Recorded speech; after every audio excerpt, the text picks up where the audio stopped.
బట్టి వాళ్ళు దానికి సంబంధించిన ఇది అబ్జర్వేషన్ వాళ్ళు ప్రకటిస్తారు. అండ్ కమింగ్ టు ఈ కౌంటింగ్ ఏర్పాట్లకు సంబంధించి కనుక చూస్తే 10 రౌండ్లో పూర్తయ్యే ఈ కౌంటింగ్ సంబంధించి బీఆర్ఎస్ చివరి నిమిషం వరకు ఇంకా ఆశ వదలట్లా. అట్లీస్ట్ 1% తేడాతో అయినా సరే బీఆర్ఎస్ అభ్యర్థి గెలిచే అవకాశాలు ఉన్నాయి అని చెప్పేసి వాళ్ళు భావిస్తున్నారు చాలా పట్టుదలగా. ఎందుకంటే ఎమ్మెల్యే క్యాండిడేట్స్ ఆఫ్ బీఆర్ఎస్ వాళ్ళు కూడా పోలింగ్ కేంద్రాలకి దగ్గరికి కౌంటింగ్ కేంద్రాల దగ్గరికి చేరుకుంటున్నారు apart from the BRS candidate.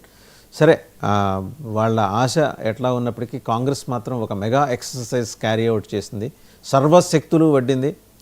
7 డివిజన్లకు గాను ఒక్కొక్క డివిజన్కి ఇద్దరేసి మంత్రులు చెప్పన వాళ్ళు అక్కడ పెట్టి 14 మంది మంత్రులను రంగంలోకి ఎంటైర్ క్యాబినెట్ రంగంలోకి దిగిందనే అనుకోవచ్చు. రేవంత్ రెడ్డి గారు ముఖ్యమంత్రి వారు కూడా చాలా ప్రతిష్టాత్మకంగా తీసుకున్నారు, కాంగ్రెస్ హైకమాండ్ కూడా తీసుకుంది. చూద్దాం ఏం జరుగుతుందో. And keep watching 99 TV. ప్రతి నిమిషానికి అప్డేట్ ఉంటుంది. జూబ్లీ హిల్స్కి సంబంధించిన మొత్తం పూర్తి వివరాలు అందించడానికి మా కొలీగ్ శ్రీనివాస్ మరి కాసేపట్లో మీకు అందుబాటులోకి వస్తారు. Thank you very much for watching big debate.